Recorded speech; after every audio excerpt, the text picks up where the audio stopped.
Hello and welcome to All Things Air Quality. In this video, we look at emission factors, what they are, and how to use them. An emission factor is a value that is used to relate emissions generated by an activity to the activity.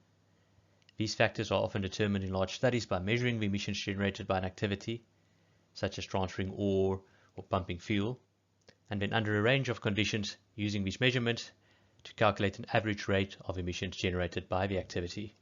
Emission factors can be used to estimate emissions without actually going to the sites and then measuring the emissions at the site. It is used to estimate particulate emissions generated by vehicles traveling on roads, or it can be used to estimate the amount of emissions that a new filling station might produce when pumping fuel. Emission factors are the basis of emission inventories that are then used in dispersion modeling as part of environmental impact assessments. Emission factors are also often the basis of carbon footprint studies, where, for example, the amount of fossil fuel being used by a site or a facility is the activity data, and you use emission factors to determine how much greenhouse gases that fuel will be produced when it's combusted, such as CO2 and methane emissions. The formula to determine emissions using emission factors is rather simple. You simply multiply the emission factor with the activity data. You must be sure that the units of the activity data, be it ton produced or liters of fuel used or distance traveled, is the same as the units of the emission factor that you are working with. The units of your actual emissions will be determined by the units of your emission factor as well, as your emission factor is, for example, kilograms per ton produced. Your activity data in this case must be tons produced, and if you multiply your activity data of tons produced with your emission factor, which is say kilogram particulate matter generated per ton produced, your emissions unit will be kilograms of particulate matter. You can also calculate your own emission factor. This is, for example, where you've done stack testing.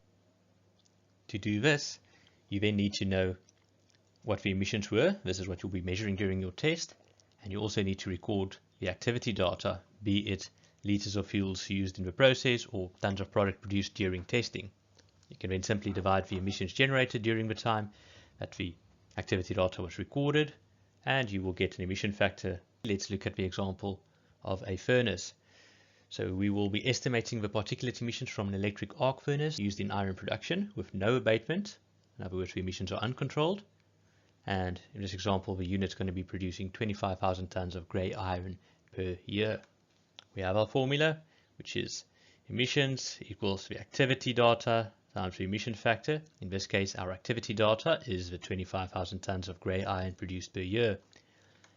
Now we need to find our emission factor. I got us an emission factor here of 6.3 kilograms. Let's say that is particulate matter produced per ton of grey iron produced.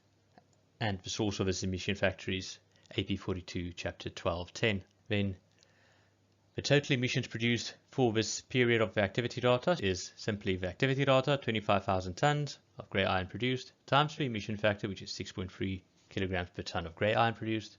That gives us 157,500 kilograms of particulate matter produced per annum by this activity.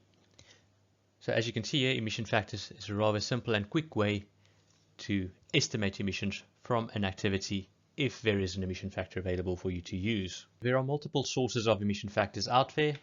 As mentioned in the previous slide, you use EPA. AP42 is an extensive compilation of emission factors. It's available on their website, and I'll add the link below. There is also the Australian National Pollutions Inventory Emission Estimation Manuals. They contain many examples of how to use emission factors.